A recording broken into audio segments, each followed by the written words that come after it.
لارتوێکەن و بینەری زوومن ئەم کاتان باش یەک دوو ڕۆژە لە سووریا لە ڕۆژاوای کوردستان هێزەکانی ئەمریکا هەندێک جموجوڵەکەن ڕاستیەکەی گواستنەوەی هەندێک لە کەرەستە سەربازیەکان هەیە جموجوڵی سەربازی هەیە بە تایبەت لە کۆنیکۆ سەربازگەی کۆنیکۆوە هەندێک شوێنی دیکەش بەدڵنیاییەوە ئەمە هەندێک لێکدانەوەی بۆ کرێ ڕاستیەکەی قسەی دیاریکراویش لە هەندێک لە سەرچاو ئیسرائیلەکان یان تەنانەت ئاژانس هاواڵیەکانی جیهانیش ئەوانەی کە قسەیان لە سەرچاوە ئیسرائیلی و ئەمریکیەکان وەرگرتووە ئەڵێن پەیوەندی بە کشانەوەی ئەمریکاوە هەیە بەڵام وردە هەندێک قسەی دیکەی تر یان خوێندنەوەی دیکە بۆ پرسەکاکرێ قسەیەکی دیاریکراوە گەر هەبێ سەرچاوی پێنتاگۆن بە سپۆتنیکی وتووە بە سپۆتنیکی ڕووسی وتووە کە ئەوەی هەیە نەخێر پەیوەندی بە کشانەوە نییە و خوێندنەوەکانیش کە لەبارەی جموجوڵەکانەوە ئەکرێن زیاتر بەرەو ئەوەن کە ئەمەی هەیە ئەوەندەی دووبارە خۆڕێخستنەوەی پێ ناچێت پەیوەندی بە کشانەوەی هێزەکانی ئەمریکا لە ڕۆژاوای کوردستان و لە سووریاش هەبێ بەڵام سەرباری ئەمە مادەم ترامپ سەرۆکی ئەمریکایە هەر ئەگەرێک لەبارەی بڕیارێکی سیاسی سەربازی ئابووری دیاریکراوی ئیداری نوێی ئەمریکا لە هەر شوێنێکی دنیا هەبێ بە دڵنیاییەوە ئەبێ وەکو ئەگەرێک سیر بکرێ و نادیدە نەگیرێ بەرحاڵ ئەمە لە کاتێکایە ئەم قسە لەبارەی جموجوڵی سەربازی ئەمریکا و ئەگەری کشانەوەی ئەمریکا لە ڕۆژاوای کوردستان و سووریا کە تورکیا و ئیسرائیل دەربارەوەی هەندێک پرسەکانی نێوانیان هێور و هێمن بۆتەوە بەڵام لە جۆرێک لە هەڵقشانە بوو ئیسرائیل زیاد بە بردومانکردنی هەندێک پێگەی سەربازی بە دڵنیاییەوە و بنکەی سەربازی کە تورکیا خەریکی جموجوڵ بووتیایە تەنانەت کارمەندی با بڵێنەوەی کە لە چوارچەوەی سوپای تورکیا کارەکەن بەڵام سیفەتی سەربازیان نییە پێدەچێت لە بردومانەکانە کوژرا بێتن بەڵام ئەم هەڵکشانانە وردە پێم وابێ گفتوگوی دیکەی بە دوایە هات و کەمتر بوونەتەوە بەڵام پێ ناچێ بە تەواوەتی پرسەکان لە بینی ئەم دوو وڵاتە سووریا و تورکیا و ئیسرائیل لەبارەی سووریا و یەکلا بوو بێتنەوە پێدەچێت قسەی زۆر هەڵبگرێت چونکە ئەوەی ئەو دوو وڵاتە لە سووریا کۆکاتەوە تەنها پێگەی سەربازی دیاریکراو نییە بنکەیەک یا دوو بنکەی سەربازی نییە پێدەچێت تێگەیشتێکی دیاریکراویش بێ بۆ ئایندەی سووریا و فۆرمی ئەو تێگەیشتنی لە دیمەشقەوە کرێ سیاست بەرامبەر بە وڵاتانی دراوسێ بکە بە دنیاییش یەکێک لەوانە ئیسرائیل گفتگوی کوردیش ڕاستیەکەی با زۆر ڕەشبین نەبین بەڵام دەبوو سبەینێ دەست پێ بکە بەڵام وانە قەرار بوو لە سێ چوار ڕۆژی ڕابردووە بە ڕێز مەزلوم عەبدی کاتەکەی دیاری کردایەوە بە ئەگەری زۆر سەرچاوەکان باسییان لە سبەینێ کرد هەژدەی مانگ هەژدەی چوار کە گفتگوی کوردی بکرێ لەو بارەوە ڕاستیەکەی جۆرگ لە خۆشببینیش پیشانیگرا بەڵام سبەینێ پێناچێ بکرێەوە هەندێک دواکەوێ بۆچی نە ئەوانە هەمووی لەگەڵ پرسەکانی دیکەی کە پێشتر باسم کردن لەگەڵ دوو میوانە گفتوگویەکەم شێروان ئیبراهیم شرۆڤەکار و توێژەر بەڕێزیان لە بۆ خۆمی ئەڵمانیاوە لەگەڵمانن زەکی شێخۆ نووسەر و شرۆڤەکار ئەویش لە پێم وابێ لە سویسرایە لەگەڵمایە ینی هەردووکیان لە ئەوروپاوە لەگەڵمان هەڤاڵ زەکی شێخۆ بەڕێز شێروان ئیبراهیم سڵاوتان لێبێ هیوادارم زۆر باش بن بەخێر بێن بۆ زووم هەڤاڵ شێروان لەگەڵ ئێوە دەست پێەکەم بە دڵنیاییەوە شتێک هەیە بە ناوی کشانەوەی ئەمریکا لە ڕۆژاوای کوردستان لە سووریا سلااوت لێبێ کاکەنج لە تۆ کاکزەکی و هەموو بینەرانی زۆم تیوی بینەران و کارماندا سەبارەت بە بوونی هێزەکانی ئەمریکا بەر لە ئێوە مە باسی کشانەوەی بکەن دەبێمە بزان بن هۆکارەکانی هاتنەوەی وەکو وا بڵێن سوپای ئەمریکا بۆ ناو خاکی سوورە لە بەرچین تا ئێستا ئەو هۆکارانە هێشتان بەردەوامن یاخود ئیتر نەماون لە ڕۆژی کۆکو ئەمڕۆدا سوتفایانی هەفتەی نیسان سوپای فەڕەنسی لە سووریا لە ساڵی 1946 لە سووریا پاشە کشەبوونی خۆی وەکو وا بڵێن کشانەوەی خۆی ڕایگەاند بەڵام هۆکارەکان پەیوەست بوون بە بارودۆخی ناوخۆی فەرەنسا جەنگی جیهانی دووەم تەواو بوو و گۆڕانکاریەکی عسکەری و سیاسی لە گشت ئەوروپاوە لە فەرەنسا دروست بوو ترسێک لەوەش بوو کە گوایە ژمارێک لە ئەفسەرانی فەرەنسی لەسەر خاکی سووریا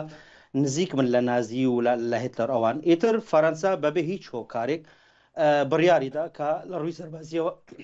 خۆی یان سوپای خۆی لە سووریا بکشێنێتەوە. هۆکارەکانی بوونی هێزی ئەمریکایی لەسەر خاکی سووریا هێشتان ئەو هۆکارانە ئەو سەدامانە بەردەوامن. سەرڕای ئەوەش ئێستا هۆکارێکی یان چەند کۆمەڵ هۆکارێکی دیکەش هەن کە گوایە دەسەڵاتێک لە سووریایە تا ئێستا جێی متمانن نییە، هەرچەندە لە هەندێک ڕوویەکەوە بە وەکو باڵێن گلۆپی سەوزی ئەمریکا و وڵاتانی ناوچە گەشتونەتە دیمەشق بەرلەوەی کە ڕژێمی ئەسەد بڕوخێت. بەڵام یعنی چەند هۆکارێکی دیکان پێشتر 5 هۆکاری سەرچی هەبوون لە بۆ هاتنەوەی ئەمریکا بۆ ناو ئەو متەقایانی باکووری ڕۆژهەڵاتی سووریەوە ناوچەی تەنەف لەسەر سنووری ئۆردن و عێراق. یەکەمیان یان یا دروستکردنی هاوسەنگی بۆ لەگەڵ هێزەکانی رووسیا، هی دووەم ڕێگریکردن بوو لە جموجۆری ئێرانی لە نێوان هەردوو لایەندا ینی سووریا و عێراق، ڕێگریکردن بوو لە جموجۆری داعش و ڕێکخراوی تەرۆریستی لە بادیەی سووری و ئەمباری عێراقی. هۆکاری چوارم کە بارودۆخی سووریا بەگشتی نالەبارە و چارەنووسیش و دواڕۆژی دیار نەبوو، دەبێ ئەمریکا وەکو با بڵێن جێپێی خۆی لە شوێنێکی گرنگدا هەبێت کە وەکو سووریا کەسێک نەیدەزانی چاوەڕوانی ئەوە نەدەکرد کە بەرەو کوێ دەچێت ئایندەی سووریا. هۆکاری پێنجەمیش ئەوە بوو کە شەڕی داعش بوو، بە حیساب شەڕی داعش. من پێم وایە هەرچەندەوە ئەمە هۆکاری سەرەکی و ڕاگەیەنرا بوو، بەڵام ئەمە هۆکاری لە پشتەوە بوو و هۆکارێکی دیکەشە بوو کە گۆشەیەکی ینی لە دوو ئێستا ینی سوپای ئەمریکا لە دوو گۆشەی هەرە گرنگی سووریادا باڵا دەستن. یەکەمیان باکووری ڕۆژهەڵاتی سووریا کەگەڵ عێراق و تورکیا هاوسنوورە و ناوچەی تەنەف کە ینی هاوسنوورە ئەوش سێ گۆشەیە لەگەڵ عێراق و ئۆردن. ئەم هۆکارانە هێشتان بەردەوامن، تەنها یەکشت لەوێ نەماوە کە ئێران نەماوە، بەڵام مەترسی ئێران هێشتان بەردەوامە و خاڵکی شەشەم ئێستا دروست بووە کە دەسەڵاتێکی متمانە پێکراو بەلای ئەمریکا و ئیسرائیلەکاندا لە دیمەشق دروست بووە لە ژێر تەجروبە و چاوەڕوانی و تاقیکردنەوەدایە. بۆیە هیچ هۆکارێک نییە کە سوپای ئەمریکا پاشەکشە بێت ئەگەر هاتو گۆڕانکاری ناوخۆی بۆ نمونە وەکو چۆن لە فەرەنسا لە ڕۆژێک وەکو ئەمڕۆدا هەفتەی نیسانی ساڵی 1946 لە فەرەنسا دروست بوو، ئەو شتێش لە ئەمریکا نییە. ڕاستە ترامپ هاتووەتە سەر دەسەڵات وە ساڵی 2019 سەرێکانی و گرێسپی یعنی لە وەکو با بڵێن لە قۆمارێکی ئەوەدا ئابووریدا لەگەڵ ئەردۆغان سازشی لەسەر کردووە کورد بوونەتە قوربانی، یان هەموو پێکاتەکانیانەوەچە بە کورد و عەرەب و کریستیان ئەوانەی دیکەشەوە بوونەتە قوربانی. بەڵام ئەم شتەیە ینی چاوەڕوان کراو نییە لە حاڵی حازردا، چونکە کورد وەکو کوردی جاران نییە، هەسەدەی ئێستا هەسەدەی جاران نییە، سووریای ئەردۆغانیش ئەردۆغانی جاران. هۆکارەکانت باس کردەوەی کە چی وای لە ئەمریکا کردووە لە سووریا وجودی هەبێ و پێت وایە هێشتان ئەم هۆکارانە هەندێکیان هەن، هەرچەندە من دواتر لەگەڵ هەمویان ڕاستیەک هەمویان هەن، من لە باری هەندێکیانەوە ئەکەوینە گفتوگۆ. بەڵام ئەمەی هەیە دوای سەردانەکەی هاکان فیدان بۆ ئەمریکا دێت و ڕاستیەکەی خۆشت ئەزانی پەیوەندێکی دیاریکراوی ئەگەر هەندێک خۆش لە بینی ترەمپ و ئەردۆغانە هەیە. ئەمە یەک دوای ڕێکەوتنەکەی دیمەشق و هەسەدەش قسە لەبارەی ئەگەری ئەم کشانەوەی هەیە. ئەمانە هۆکار نابن، یارمەتی دەرنابن بۆی ڕاستیەکەی ئەمریکا تا حدێک دوای جۆرێک لە دڵنیابوونەوە ئیتر سووریا بەجێ بهێڵێ. نەخێر کاکرنج بوونی ئەمریکا بەر لە ڕووخانی ئەسەد 947 سەربازی ئەمریکی لەسەر خاکی سووری هەبوون. لە پاش ڕووخانی ڕژێمی ئەسەد ژمارەکەیان زیاد کران، چونکە ینی بارودۆخێکی ئاوارتا بوو لە بۆ 2000 سەرباز، لە 2000 بوو بە 2500. زۆر بەشیان ئەوانەی کە لە هەرمی کوردستان و باکووری عێراق لە بنکەی سەربازی لەوێ دەرم. ئێستا ئەو کشانەوەی کە دروست بووە بەشێکە وەکو با بڵێن لە گەڕانەوەی ئەو سەربازانەی کە لەو ماوەی لەم دوایە کە زیاد کراون لەسەر خاکی سووریا، کەواتە دیسان ژمارەکە دەگەڕێتەوە وەکو جاران کە 947 سەرباز یانی نزیکە 1000 سەرباز. و ئەم ژمارەیە یعنی هەر سەربازێکی ئەمریکی یاخۆت ئاڵایەکی ئەمریکی لە شوێنێک کە هەبێت ئیتر ناوچەی هەژمونی ئەمریکایە. بەوە نییە کە ژمارەکە کەم و زیادە، تەنها ئەگەر لەگەڵ شەڕی داعش بێ و ڕێکخراوێکی تەرۆریستی بێ، ینی ژمارەکە وەکو با بڵێن کاریگەری هەیە. بەڵام لە بۆ ترس لەسەر وڵاتێک کە تورکیا دەستێوەردانی وەکو دەستکاری سەربازی بکات یا شتێکەوە نەخێر دوو سەربازی ئەمریکی لە شوێنێکە بن بە یەک ئاڵای ئەمریکی، وڵاتی وەکو تورکیا ناتوانێت دەستکاری سەربازی بکات. بۆیە ئەو شتێک کە لەم دووسێ ڕۆژەی دووە ینی آخر دووسێ ڕۆژ دەکات دروست بووە، زیاتر وەکو با بڵێن دووبارە بڵاوکردنەوەی نەخشەی سەربازی ئەمریکیە لەسەر خاکی سوورە باواتەی ئەوە نییە کەیتر کشانەوەی بوونی خۆی وەکو چۆن لە ئەفغانستان ڕایگەیان یاخود پێش چەند ساڵێک لە عێراق کشانەوەیکی نەک بڵێن 100 بوو کشانەوەیکی لە هەندێک شوێندا بوو لە هەندێک ناوچەی سەربازیدا بوو ڕادستی هێزە نوێیەکانی عێراقیان کرد بەڵام ئەو شتێک ئێستا دروست دەبێت تەنانەت لە ڕووی گۆڕانکاری ناوخۆی نەخشەی سەربازیە تایبەتە بە ئەمریکیەکان نەک بڵێن لەسەر چارەنووسی ناوچەکە کاریگەری ئارێنیە خۆدنێرینی دروست دەبێت ناوچەی باکووری ڕۆژهەڵاتی سووریا ئەگەر هاتوو ڕۆژێک لە ڕۆژان ئەمریکیەکان لەوێ کشانەوە بوونی خۆیان ڕایان گەیان دەبێمە بزانن کە ئەو هێزەی لەوێ دەرهێزی ئەمریکی نیە لە ڕووی قانونیەوە هێزی هاوپەیمانانی دژە تیرۆرە لەوانەیە کە ئەمریکیەکان وەکو باڵین ژمارەن کەمتر بێت فەرەنسا بێت و جێ بگرێت ئەم پێش باسی ئەوە شەکەین کاکشواتی ڕابردوودا باسی پرسی ئەوە شەکەیان کردبوو باش باسی و پرسە شەکەین بەڵام ئەگەر تەنانەت دووبارە ڕێخستەوەی هێزەکانی ئەمریکاش بێ لە ڕۆژاوای کوردستان تۆ پێم بڵێ یعنی 3-4 مانگی ڕابردوو دوای کەوتنی ئەسەد دوای ڕوخانی ئەسەد لە هەندێک شوێنی دیاریکراو بە تایبەت لە کۆبانێ لە شوێنەکانی دیکە مەترسی تورکی هێرشی تورکی بۆ سەر ڕۆژاوای کوردستان زۆر بوون ئەمریکا لەو نێوەندەیە هەندێک جموجوڵی کرد بۆی هەیە لەو ناوچانە دووبارە ئەمریکا بکشێتەوە و تورکیا بە دەرفەتی بزانێت دووبارە هێرشەکانی دەست پێ بکاتەوە بە هیچ شێوەیەکتا ئێستا هیچ ئاماژەیەک نییە کە تورکیا دووبارە هەرشەی سەربازی بکات بێجگەلەوەی جاروبار بە درۆنی خۆی هەندێک لە سەرکردانی هەسەدە و بەڕێوەبەری خۆسەر ئەوانی کە خۆی دەڵێت کە سەر بە پەکەکەن بە ئامانجیان دەگرێت بێجگەلەوە ینی گلۆپی سەوزی بۆی نییە لەوەتەی کە فەرماندەی هەسەدا بەڕێز مەزلوم عەبدێ ڕایگەیاند کەوتی ئێمە ئامادەین لە کۆبانی پاشەکشە بن و بە دووری 30 کیلۆمتر لە سنووری تورکیا دوور بکەون بە چەکی قورسی خۆمان و کۆبانی ڕادستی ئیدارەیەکی مەدەنی بکەین بەڵام بە چاودێری ئەمریکا نەکی تورکیا ئامادەبوونی خۆی ڕایگەیان لەو کاتەیە تورکیا ڕازی نەبوو پێی وابوو کە هەسەدا دیسان بڕیاری شەر دەدات و ینی هەموو جیهان خەریکی هەڵبژاردنەکانی ئەمریکا بوو یعنی بۆ بڵێن ڕاگواستنی سەرۆکەوەماری ئەمریکا سووریاش بەبێ سەرکردایەتی بوو تازا وکو با بڵێن بەشار ئەسەد ڕووخا بوو ئامانجێکی ئەردۆغان و سەرکردایەتی تورکی هەبوو کە لە ڕووی سەربازیەوە بێنەوە بۆ کۆبانی بۆ ئەوەی ئەو ناوچانەی کە لەژێر دەسەڵاتیاندان لە سەرێکانی تا جەرابلۆس تا عەفرین تا ئەدلب ببنە یەک هێڵ چونکە بەس لە ڕووی جۆگرافیەوە کۆبانێ لە نێوان ئەو دوو ناوچەی دەسەڵاتی ژێر داگیرکاری تورکیات هەیە لەو وەختەیەدا کە تورکیا ئامادەبوونی خۆی ڕانەگەیاندوە نوێنەری ئەمریکا و فەرەنسا کە لە ناو هێزی هاوپەیمانان دەبوون و کاری ناوژیوانیان ئەنجام دەدا وا دیار بوو کە تۆڕەبوونێکی ئەمریکی فەرەنسی لە تورکی هەبوو بۆیە هەسەدە کە لە بەرگریکردندا بوو لە وەکو با بڵێن لە ناوچەی من بجدا چوتەوە قۆناغی هەرشە پێکردن عفو لە بەرگریکردندا بوو لە باکووری کۆبانێ باکووری ڕۆژاوای کۆبانێ چوتەوە قۆناغی هەرشەکردن لەسەر ئەو میلیشانەی کە سەر بە سوورین کە بەڵام کە سەر بە تورکیان و لە میانە یەکماندا 7 درۆنی تورکی بە ئامانج کراون لەلایەن هەسەدا کە سەیانیان بێرەقدار بوون بێگومان بێرەقدار یعنی وەکو با بڵێن درۆنێکی وڵاتێکی ناتۆیە ئەگەر هاتوو ئەمریکا گڵۆپی سەوزی نەبێت لە بۆ هەسەدا پێی ناکرێت ئەوەندە بە ئاسانی بەخۆیەوە کە بڵێن فرۆکێکی وەکو بێرەقدار کە نرخی هەرێکێکیان دەڵێن دەگوترێت ینی 6 میلیۆن دلار لە میانە یەک مانگدا سێ فرۆکەی بێرەقدار هەش درۆن سەیانیان بێرەقدار بوون بڕوخێنن وەکو با بڵێن بە ئامانج بگرن لەلایەن هێزی وەکو هەسەدەوە ئەمە نیشانەی ئەوە بوو کەیتر تەواو ئەمریکا بڕیاریدا بوو لەو ناوچەیە ڕێگە بە تورکیا و بە هیچ وڵاتێکی دیکەش نادات 13 شوباتی ڕابردووش هەندێک سەرچاوی فەرەنسی بڵاویان کرد کە سەرۆکی فەرەنسی ئێمانوێل ماکرۆن بە ئاشکرایی و ڕاشکاوانە بە ئەسعەد شێبانی وەزیری دەرەوەی سووریای وتبوو ئەگەر ئەمریکا ئەو ناوچەیە بەجێش بهێڵێت ئێمە وەکو فەرەنسی ڕێگە بەوە نادن کە هێزێکی دیکەش بێت یان هەندێک سەرچاوی کە نزیک لە سەرکردایەتی فەرەنسا بڵاویان کرد بۆیە هیچ مەترسیەکی ئۆپەراسیۆنێکی پیادەی تورکیا تا ئێستا بە هیچ شێوەیەک نییە باشەوەی ئێستا 2025 2019 نییە زۆر ڕوونە ئەوەی هەیە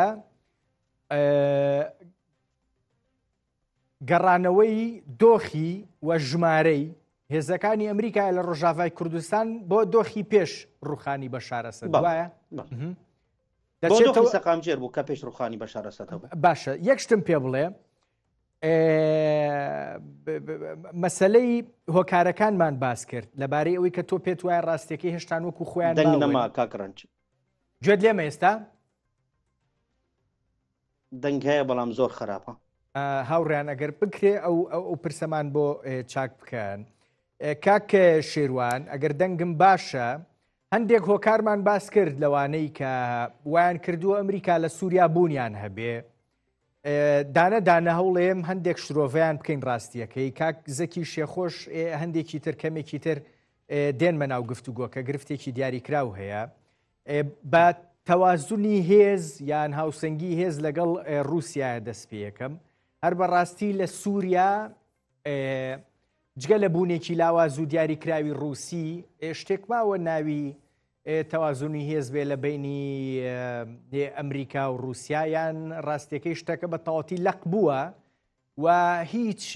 ئاماژەیەکی دیاریکراویش بوو بۆ با بڵێن ڕووسەکان بۆ مۆسکۆ نییە بۆی بتوانن شتێک لە هێزەکەی جارانیان بۆ لە سووریا بگەڕێنەوە دوو جۆر لە هێزی ڕووسی لە سەرخاکی سووریا هەبوون پێشتر جۆرێک لە هەفتاکانەوە کە دوو پێگەی سەربازی خۆی لە ڕۆژئاوای سووریا هەبوون ئەمە بە بڕیاری حافز الئەسەد وەکو با بڵێن سەرکردایەتی حکومی سووریا بە شێوەیەکی ڕسمی لەوێ بوون وەکو چۆن کە پێگەی سەربازی خۆی لە سەردەمی سەدام حوسێندا لە عێراق بوون و لە لیبیا و لە چەندین وڵاتانی دیکەش وەکو وڵاتێکی زلهێز کە جەمسەرێک بوو وەختی خۆی لە سەردەمی سۆڤیەتە ئەم جۆرە هەبوو و تا ئێستاش بەردەوامە ئەمە یەکەم هی دووەم لە ساڵی 2014-15ەوە ڕێککەوتنێکی وەکو با بڵێن لە ژێر پەردەوە لە نێوان ئەمریکیەکان ئیسرائیلەکان و ڕووسەکاندا دروست بوو کە دەبێت ئەوان بێن و پاڵپشتی لە بەشار ئەسەد بکەن بەڵام نەک لە بۆ چاوی ڕەشی بەشار ئەسەد لە پێناوەوەی کە چونکە بەشار ئەسەد خۆی لەگەڵ ئێرانیەکان وەکو با بڵێن چوبوو بۆ ناو پاراستنی ئێرانیەکان نزیک بوون لە سنووری ئیسرائیل جا مەرج و داواکاری ئەمریکیەکان و ئیسرائیلیەکان لە رووسیا ئەوە بوو کە تۆ دێ استراتیجەتی خۆی دەپارێزێ یارمەتی بەشار ئەسەد دەکە و هەموو شتێک بە پارەی خۆی تاپان شتێک یعنی وەکو باڵێن بەخۆرا و بە بەلاش نییە هەموو چەکی دواکەوتوی خۆی وەکو باڵێن کۆنی خۆی لە سووریا بەکاری هێنا چونکە تۆ شەڕ لەگەڵ هەندێک گروپی سەربازی دەکەن لەگەڵ وڵاتێک و بەڵام لە بەرامبەر ئەوەدا کە ئێران لە سنووری ئیسرائیل نزیک نەبێت و لە هەندێک ناوچەی هەژمونی ئەمریکیش نزیک نەبن کا باکووری ڕۆژهەڵاتی سووران لەگەڵ ناوچەی تەنەف و رووسیا پابند بوو بە مۆزوعەیە بەڵام دوایی بەرپابوونی شەڕی لەگەڵ ئەوکرانیا و دوای ڕووداوەکانی 7 ئۆکتۆبر لە ئیسرائیل و غەزا ئیتر نەخشەی هەژمون نفوذ لە ناوچەکە گۆڕدرا سیاسەتی ئیسرائیلی لەسەر بنەمای سفر ئێران لە دەوروبەریدا ئیتر وەکو با بڵێن دەست بە سیاسەتی نوێی خۆی کرد بۆیە ئیتر کاری رووسیا نەما ئەو کاری کە 10 ساڵ بوو بە رووسیەکان سپێردرا بوو کە ئێران لە سنوورەکانی ئیسرائیل لە ناو خاکی سووریادا دوور بکرێت ئیتر تەواو نا دەبێت ئێران هەر بە یەکجاری نامێنێت ڕژێمی بەشار ئەسەد لەگەڵی کار دەکات دەبێت ئەوش نامێنێت ئەم گۆڕانکاریە دروست بوو گۆڕانکاری دووەمیش ئەوەیە کە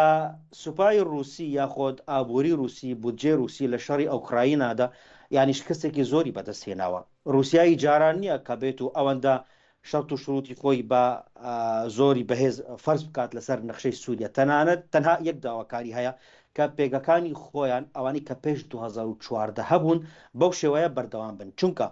هیچ پێگەیەکی لە ڕۆژهەڵاتی ناوەڕاست و باکووری ئەفریقیا نەماوە بێجگالەوەی کە لە وڵاتی نیجەر ماوە وی سووریا جا تۆ پێم لە کار شێوان لەو بارەیەوە ڕاستیەکەی پێم وابێ هەم بڵێن سووریا و رووسیا لە گفتوگویکی دیاریکراوە بوون و رووسیا داوای کردووە بمێنێتەوە دوو پێگەی بمێنێتەوە دیمەشق بەوە ڕازیە بێ چونکە قسەیەکەی ڕاستیەکەی کاڵێن دیمەشق ئیترە بێ یەکسەر بیر لە تورکیاش بکەینەوە تورکیا لە تێگەیشتنی ئەمریکا لە تێگەیشتنی ئیسرائیل لە تێگەیشتنی وڵاتانی کەندا و ئەوروپیەکانیش بە دڵنیاییەوە لەباری سووریاوە زۆر دڵخۆش نییە بۆی هەیە قۆناغێک ڕۆژێک کاتێک بێت تورکیا دووبارە هەندێک ڕۆڵ بیاوێ هەندێک ڕۆڵ بداتەوە بە رووسیا لە سووریا و ئەمەش لە ڕێگەی دیمەشقەوە بکە ئەمە ئەمێنێت ئەگەرێکی کراوەیە نەخێر هیچ ڕاو بۆچوونێکی دیمەشق سەبارەت بە بوونی پێگە سەربازیەکانی رووسیا و ئەمریکا ئەو وڵاتە زلهێزانە لە سەر خاچی سووریان نیە حتی تورکیاش ئەوەندە وەکو با بڵێن قسەی نییە. ئەگەر هاتوو جەنابەت باسی تورکیات کرد کە لەوانەیە تورکیا ئەو شتەی بێەوەی یان هیچ کێشەیەک لە بۆ تورکیا نییە کە پێگەیەکی سەربازی رووسی لەوێن دەرە، چونکە 100% ئەوەندە باڵەدەست نییە لە بارودۆخی سووریادا. دەبێمەوە بزان من کە هەیئەی تەحریر شام پەیوەندیەکی باش و زۆر بەهێزی لەگەڵ تورکیا هەبووە و هەیە، بەڵام پیاوی تورکیانین وەکو ئۆپۆزیسیۆنی سووری، وەکو ئەو گروپە سەربازیانەی ئۆپۆزیسیۆنی سووری کە ئەوان 100% ئیتر سەر بە تورکیان و لەژێر شیروان پێم وابێ ئەو تێگەیشتنە وردە وردە خەریکە ئەگۆڕێ ڕاستیەکەی لە گۆڕانکاریەکانی ئەم ئاخیرەیە و بە تایبەتیش لە دیاریکردنی هەم وەزیرەکان هەم بریکارەکان و هەندێک لە پێگە سەربازیەکانی دیکە تر بەڕاستی لە 100% دەستی تورکیا بە دیاریکردنەکانەوە دیارە، چونکە زۆربیان دەستی هەیە زۆر بە قووەتیشە، بەڵام وەکو جارێمەوەلات کە سووریا دێمەوەلات کاک شێروان سپاس دەکەم دێمەوەلات با بچم بۆ لای کاک زەکی شێخۆ لە سویسراوە لەگەڵمایە. جازەکی شێخۆ پێم وابێ من و تۆ 15 ساڵە بە یەکتریمان نەبینی و ئەگەر زیاتریش نەبێ سڵاو دێبێ وادارم زۆر زۆر باش بی سیحەتت زۆر زۆر باش بێ. ڕێزت هەیە زەکی شتێک هەیە ناوی کشانەوەی ئەمریکا بێ لە سووریا لە ڕۆژاوای کوردستان جا بۆ ئێستا بێ یان بۆ ئایندەی نزیک و مامناوەند ئەگەرێکی لەو بارەیە ئەکرێ ببێ بە جێی مشتوم ڕووگفتوگۆ؟ زۆر سپاسکەم کاکرنجان، میژی خۆشحاڵ بۆم لەگەڵتان ئەمڕۆ. منیش زیاتر هەرچەندە بەحاولم بە کوڕماجی قسەکەم بۆ گۆ تەرکیزێمی فکری باشتر بێ. بۆنا بڕاستی کاکرنجان ئەگەر مەرە لە سیاسەتی ئەمریکا 100 ساڵی ڕابهوری دەبخوینە پشتی گۆ کە لە ئینعیزالێکی کە مەرەزانە لە پشت ئۆقیانۆسا ژیان دەکەن، هەموو بیرمەن دەیوانی ئیستراتیجی هەگەرتە زبغنیۆ برژنسکی لێکۆلین بکە، هەگەرتە هێنری کوسەنجەر لێکۆلین بکە، هەگەرتە سەموئێل هنتینگتۆن فۆکۆیاما و حتا داوی زۆر کەسێن بیرمەن دێوان دەما دەخوازن ئەمبێژن استراتیجیاوانی یا گۆکارە بە ڕێوێبەریا دنیای بکە، قیادا دنیای بکە، دەوێ گۆل هەموو شوێنێکی پێگە و باندۆری خۆ هەبێ. لەبەروێژی ئەمانات زانن یان لە گۆر لێکولینی وانین استراتیجی ئەو دەبێژن هەگە ئێمە لە ئۆرۆ ئاسیا بیمامانە ئەگەر لە ئۆرۆ ئاسیا لەشبۆنیا لە پۆرتوگال بگرن حتا یابان دگرن ناوخوا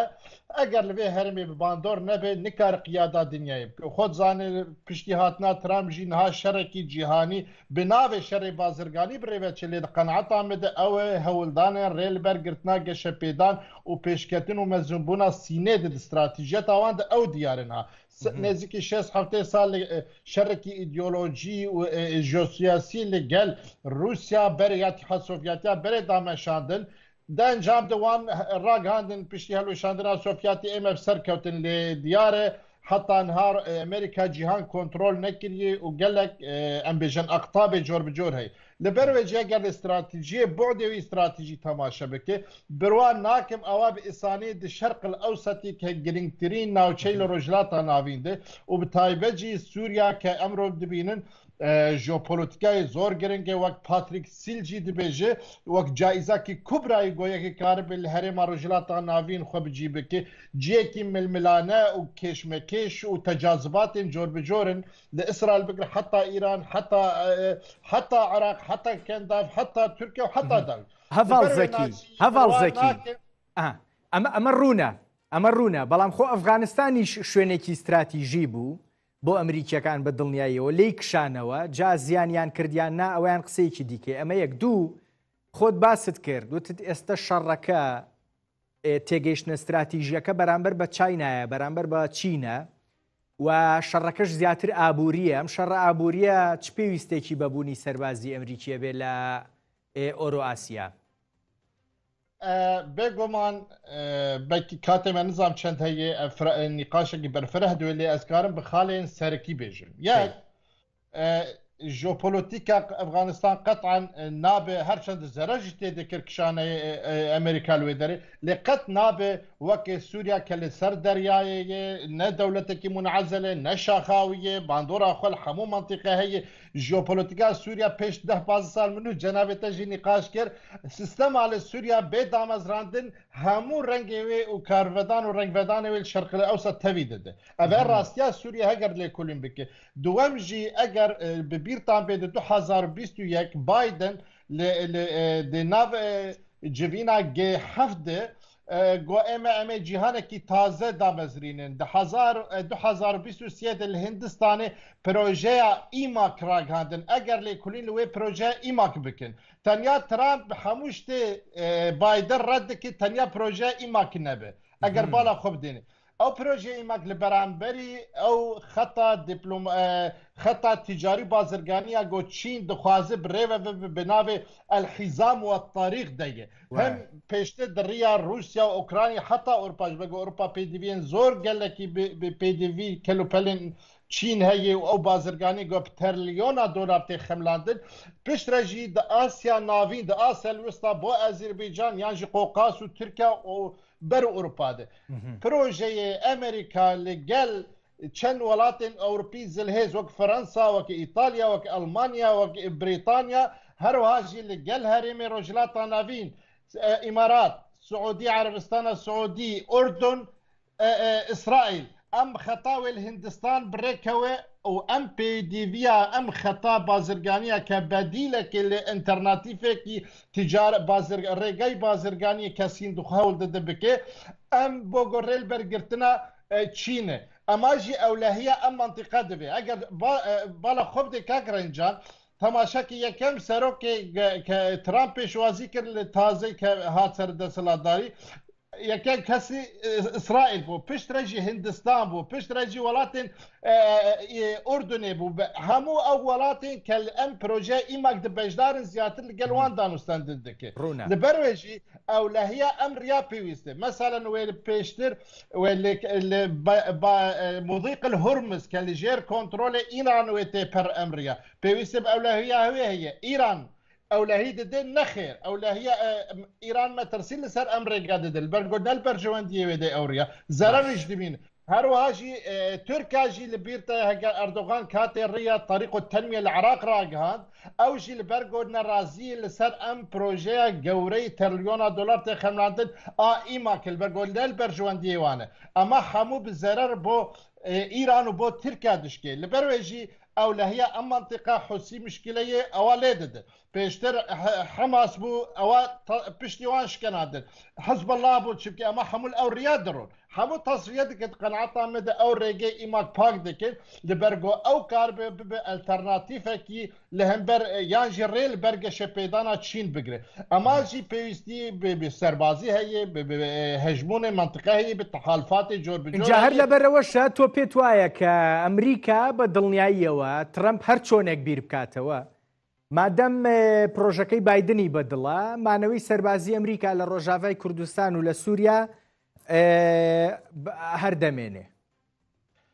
بەڵێ تا ئێستا هیچ گۆڕانکاریەک بە پێزانیاری ئەمە هیچ لە ئارد ڕوونەدایە زۆر کەسێن مخابن هەنێک دیارە هەنێک کەس ڕاگەاندنێ بە پەرا ئیش دەکەن هەنێک ئەبواقی ئەلامی مەئجور کە لە دژی بەرژەوەندی کووردا کار دەکەن دخوازم مەترسیەکی فشارێکی دەرونی لەسەر کوردی ڕۆژاوا دروست بکە ئەوە ئەمریکا جیتان دەهێلێ و نظام چۆن ئەمە بێگومان شەڕێکی ڕاگەاندن ئەوە 3 ساڵ و چەندین جار ئەم هاتی ڕاگەاندن ئەم کە ئەمریکا دەکشێ پێشتر نەسد سەربازی ئەمریکی لە ڕۆژاوای کوردستان باکوور ڕۆژهەڵاتی سووریا هەبوو ئێستا بووی 2100 نەفەر بێگومان دەبگۆ کێم بکێ دەبگۆ زۆر جار دۆنی داخوایانە پنتاگۆنیژی باوەرم هەبوو گۆ ئێمە تەمەوقعاتی خۆ لە بەرچاو دەرباسکەین ئەمە شتێکی ڕۆتینی دەکێ لە گۆڕ قەناتێمەوێ ئەمریکا لە گۆڕ یا ئیسرائیل بۆ ڕۆژهەڵاتی ناوین یا تازێ کە نێتنیاهۆ ڕاگات و بپێ ئەو ڕویا تەبگەرە ئەو ژی ماینێ سەربازی ئەمریکا لە سووریا بۆوان هەم بۆ ئەولەهیە ئیسرائیل گرنگێ بۆ پێشنەکەتنێ داعش گرنگێ بۆ ڕێلبەرگرتنە دووبارە گەڕانەوەی ئیران بۆ منتیقە گرنگێ بۆ سیستەمێکی تازە گۆ فیدرالی بێ نەناوەندی بێ گۆ نەبێ مەترسی لەسەر ئیسرائیل لەسەر لوبنان لەسەر دەبەرێ بۆ وان هەموو فاکتەران هەبوونە سەربازی ئەمریکی گرنگن سواس دەکەم هەڤاڵزەکی شێخۆ کاک شیروان ئیبراهیم ئەگەر قسە لەسەر داهاتوش بێ ڕاستیەکەی واز لە پرۆژە گەورەکان ڕێگایی مەسەلەن پشتێن و ئاو ڕیشم هەموو ئەمانە واز لێبێنین پرۆژەی ئیماکی ئەمریکی واز لێبێنین بەڵام ئەگەر قسە لەسەر داهاتوش بێ مەعقولە ئەمریکا لە چوارچێوەی هەموو ئەو نیگەرانیە بە تایبەت سەربازی ئۆمنیانەی ئیسرائیل هەیەی لە سووریا لە ڕۆژاوای کوردستان بکشێتەوە ئەمە یەک ڕاستیەکەی من ئەم پرسا بەستمەوە بە قسەیەکی ئەمڕۆی ئیلهام ئەحمەدەوە گوتی ئێمە ئەگەر ئەمەش ڕوو بدا کار لەسەر هاوپەیمانی و تەفاهوماتی ڕێکەوتنی دیکەکەین جا نازانم مەبەستی لە ناوخۆی سووریا بوو یا لە دەرەوەی سووریا بوو سەبارەت بە ئایندەی سووریا هێشتان زۆر ڕوون و دیار نییە وەکو با بڵێن بەڵام ئەو شتێک کە ڕوون و دیارە تاکو ئەمریکیەکان هەن هیچ مەترسیەکی سەربازی لە ناوچەکانی باکووری ڕۆژهەڵاتی سووریا نییە بە کورد و بە عەرەبەوە لەوانەیە ئەگەر هاتوو مەترسیە کە بێ لەسەر ئەو ناوشانەی کە تا ئێستا لەژێر دەسەڵاتی داگیرکاری تورکیان هەرچەندە لە عەفرین و دەوروبەری تۆزێک کەمێک گۆڕانکاری سەربازی هەیە کە زیاتر دەچێتەوە سەر بە دەسەڵاتی نوێی سووریا وەکو سەرەکانی و گرێسپی نییە کە تا ئێستا 100% لەژێر دەسەڵاتی تورکیادەیە ئەمە مەترسیانە نین بەڵام داهاتوەکە زۆر ئەوەندە ڕوون و ئاشکرانیە و هەمیشە ئەو وڵاتانە کە قسە دەکەن و هەڵسەنگاندنێک بۆ دەسەڵاتی نوێی سووریا دەکەن هەمیشە دەڵێن لەژێر تاقیرکردنەوەدایەدا و جاروبار رەخنەکانی خۆیان ئاراستەی هەندێک کردەوەی سیاسی و هەنگاوی سیاسی ئەم دەسەڵاتە وەکوڵین ئاشکرا دەکەین هەتا دوێنێ یعنی ڕۆژنامەی واشنگتن پۆست لە سەرزاری سەرچاوەیەکی کۆشکی سپی ڕاگەنراوێکیان بڵای کردبوو بەڵام ناوەکە ئاشکرا نەبوو سەرچاوەکە بە ئاشکرایی بەڕاشکاوان نەوتبوو ئەو ڕاگەانە دەستوریە ئەو دەستورەی کە تەمانەوە دەستوریان ڕاگەاندنی دەستوریە ئەو ڕاگەانە دەستوریە کە دەسەڵاتی نوێی بڵای کردووە تەنها کۆمەڵە قسەیەکی ئیسلامین لە بە هیچ شێوەیەکدا وەکو با بڵێن لە دەستور و یاسادا ناچێت بۆیە ئەمەش کێشەیەکە کە وڵاتێکی بێقانونە بە یاسایە خۆی ڕەخنە لە مەسەلەی ئیسلامبوونی بە ئیسلامبوونی یاساکانیان نەگرتووە بەڵام دەڵێن کە شتێکی قانونی ئەوش نییە ئەمە قسانە بەردەوامن ئەو وڵاتانی کە ئێستا تا حاڵی حاضر وەکو باڵێن پشتگیری خۆیان دەردەبرن بۆ دەسەڵاتی نوێی سووریا زیاتر لە بۆ سووریا وەکو وڵات نەکە لە بۆ دەسەڵاتی نوێ ئەوانیش وڵاتانی عەرەبین کە پێشتر گیریان خواردبوو واز لە بەشار ئەسەدیان هێنا واز لە ئۆپۆزیسیۆنی سووریان هێنا ئۆپۆزیسیۆنی سووری بوون بە پیاوی تورکیا و هەرجێمی سووریش بوون بە پیاوی ئێران کە هەردووچیان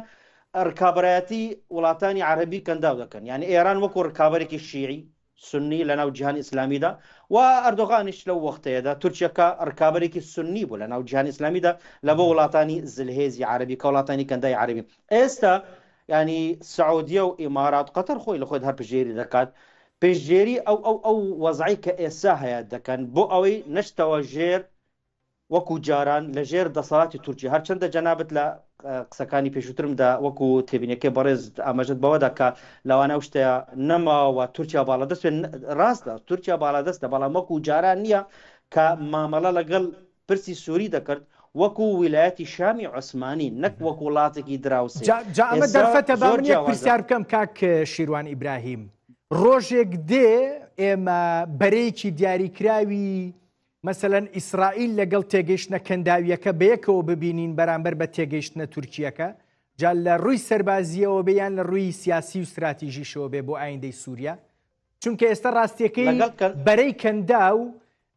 زۆر ناچێتە ژێرباری ویستە ئیسرائیلیەکان و مەترسیەکی ڕانەگەندراویشی لە هەژمونە تورکیەکە هەیە بەڵام گیری خواردووە نازانێت چی بکە ڕۆژێک دێ ناچار بێ ئاشکرای بکە ئەو شتە ئاشکرا دەبێت وە کاریشی لەسەر دەکرێت یاری مەسەلەی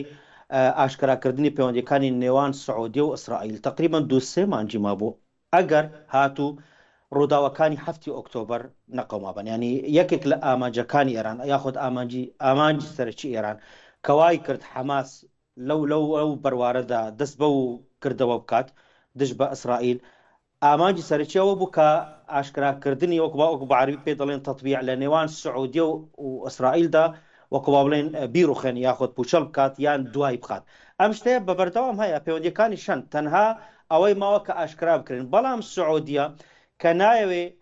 پێگەی خۆی وەکو سەرکردەیەکی ئیسلامی سەرکردەیەکی عربی بەرامبەر جیهانی عربی و ئیسلامی وەکوڵێن تێک بدات بۆیە دەیەوێ هەندێک هەنگاو لەلایەن ئیسرائیلەوە بەرامبەر بە فەڵەستیەکانیشدا بنێن بۆ ئەوەی تاکو بڵێ منیش پەیوەندیەکانم ڕاگەیاندووە دروست کردووە لەگەڵ ئیسرائیل بەڵام بەرامبەر 1 2 3 4 لە پێناو بەرژەوەندی گەلی فەڵەستیندا ئەم شتێک کار زۆر بە چروپڕی لەسەری دەکرێت و هەموو شتێک چاوەڕوانی ئەوەیە هەتاکو ترامپ سەردانی سعودیە بکات هەموو ئەو شتەی ئەو نەخشانە کە ئێستا کاریان لەسەر دەکرێت لە گشت ناوچەکەدا نەک تەنها مەسەلەی سووریا چاوەڕوانی ئەو سەردانە دەکرێت تاکو ترامپ لە مانگی داهاتوودا بێتەوە بۆ سعودیە و لەوانەیە لە میانەی سەردانەکەدا چاوی بە هەندێک سەرکردەی وڵاتانی دیکەی دراوسی سعودیە بکەوێت لە میانەی ئەو سەردان حتا دەڵێن گوایە سەردانێکی نەئاشکرا نەڕاگەیاندراو لە نێوان ئەحمەد شەرع و ترامپدا دروست بێت لەوانەیە گوایە هەندێک گومانی ئەوە هەیە کە دروست بێت پاش ئەو سەردانە لە دەرئەنجامەکانی ئەو سەردانەدا کە سعودیە چەند ملیار دلار 600 ملیار یاخود 1 تریلیۆن دلار بەپێی ئەوە نەخشەی داهاتووی ناوچەکە خالە سەرەکیەکان وەکو با بڵێن بەدی دەکەون و دیار دەبن مەسەلەی دەسەڵاتی سووریا سپاس دەکەم با دەرفەت بەمەوە بە زەکی شێخۆش ڕاستیەکەی هەڤاڵ زەکی لە ماوەی ڕابردووە تورکیا و ئیسرائیل بەرامبەر بە یەکتری لە سووریا لە هەڵکشانێکی زۆر ڕوون و ڕاشکاوە بوون ئیسرائیل بەلێدانی هەندێک پێگە و بنکەی سەربازی کە تورکیا خەریکی جموجوڵ بووتیایە و تورکیاش ڕاستیەکەی بە هەندێک لێدوانی دیاریکرا و کە دواتر وردە وردەخاو بوونەوە لێدوانەکان زیاتر پەیوەندیان بە پاراستنی ئەمنیەتی سووریا و چوزانم سەروەری سووریا و ئەوانەوە هەبوو پێم بڵێ ئایندەی ئەم ململانەی ئیسرائیلیە تورکیە لە چوارچێوەی سووریا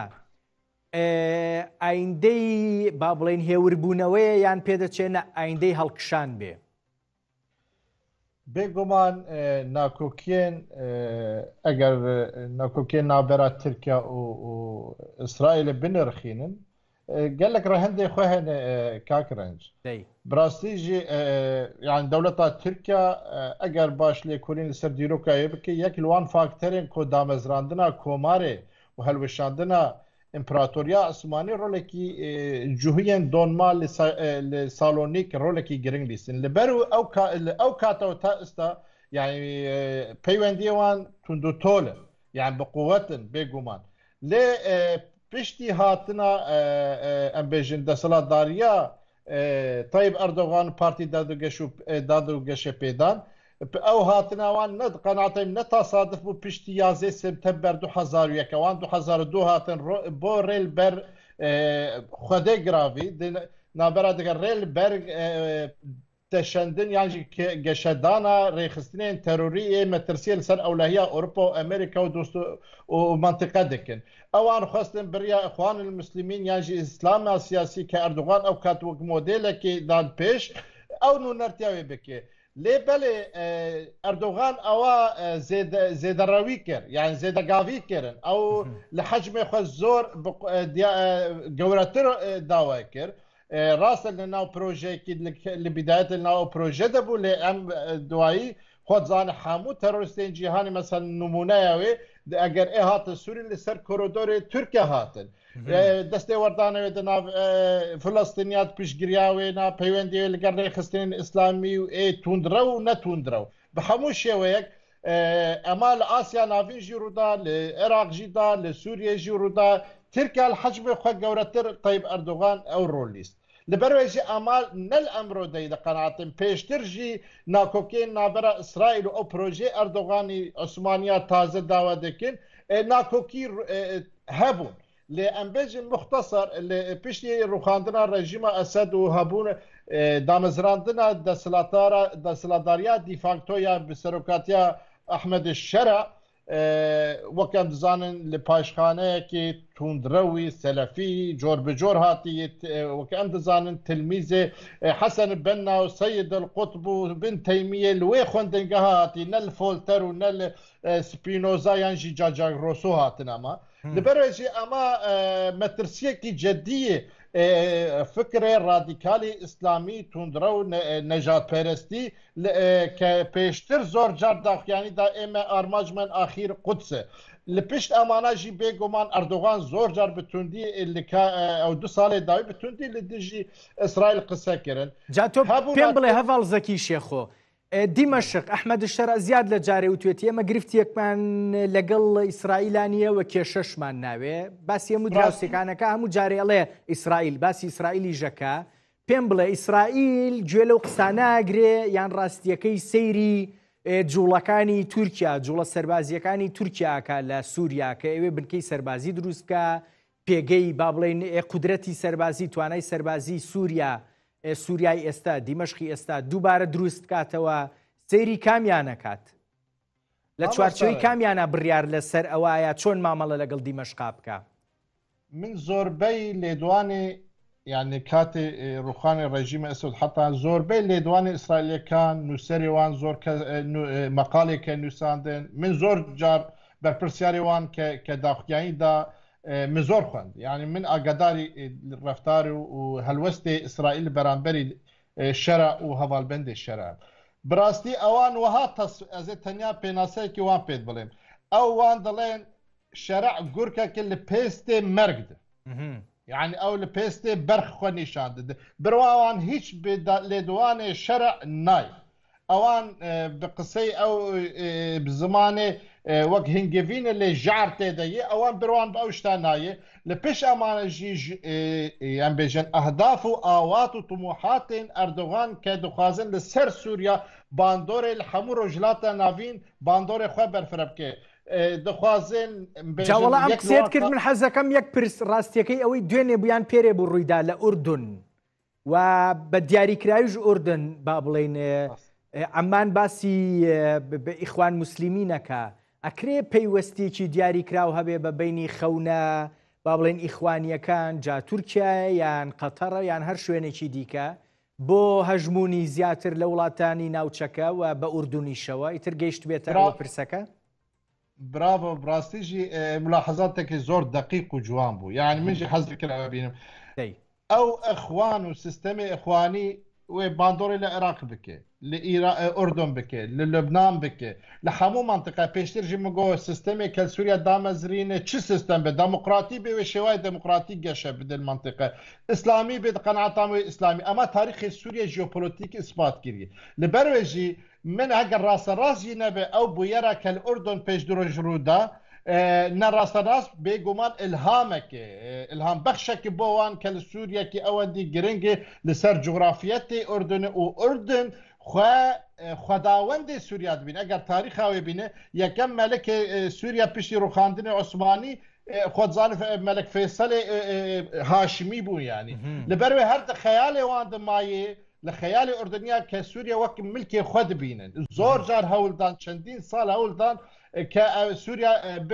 ملکێ خۆیالژێر کاریگەری خۆ ئێستا ئەخوانیەکانژی باندۆرێ نەڕاستە ڕاست بژی باندۆرێ ئەو گوهرتنین لە سووریا وەک زلزالا سووریا ڕوودایی باندۆرە لە هەموو شوێنێکەوێ بدە لە ئوردنجی سەریدە لەبەروێژی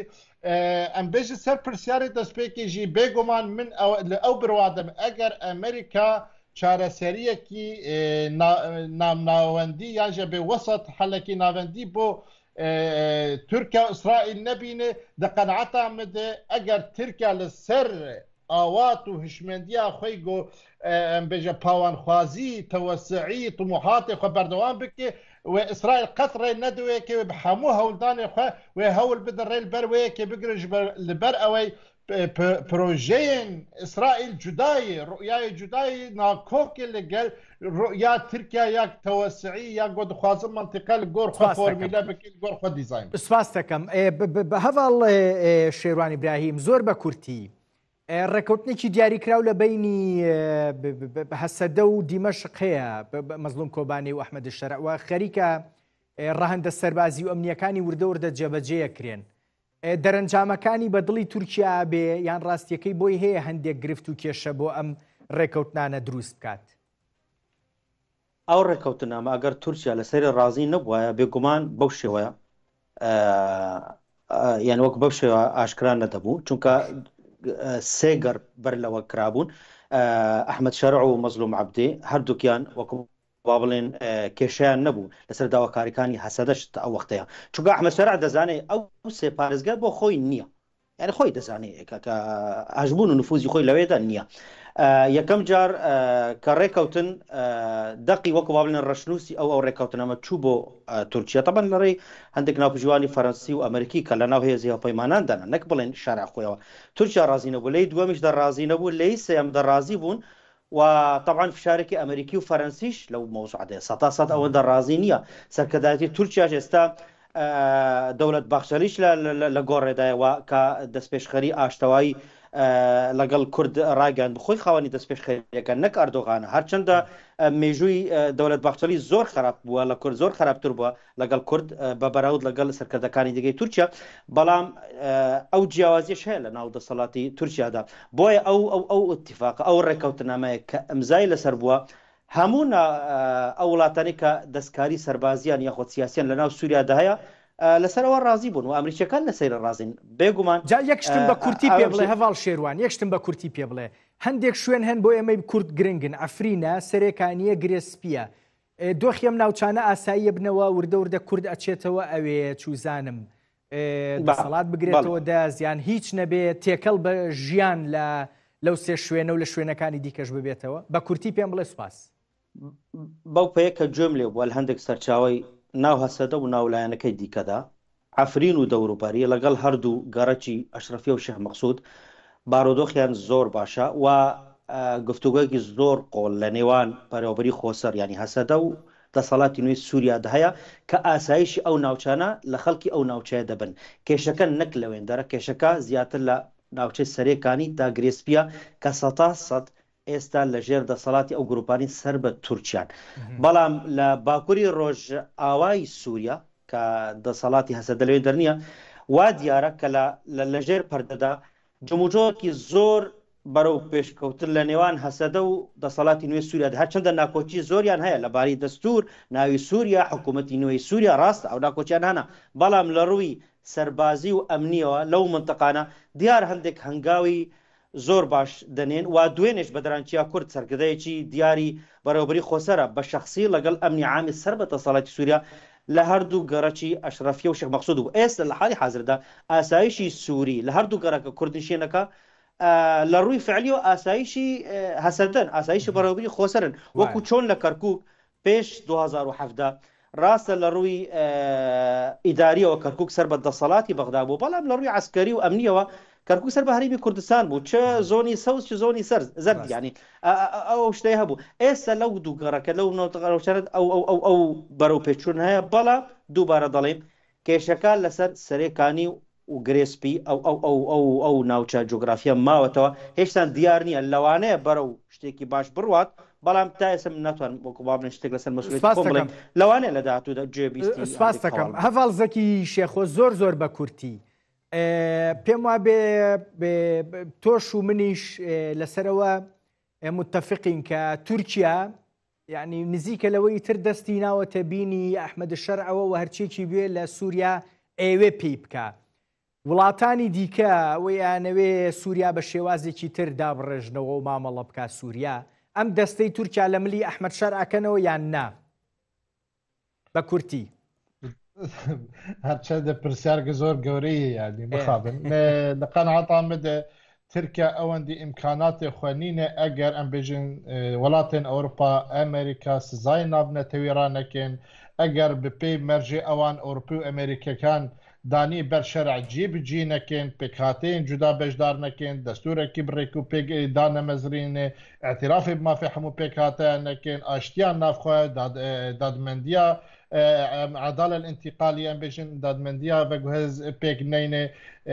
يعني او كرياري قنها ام بيجن الساحل ودروبري هشتا بردوام دكين اگر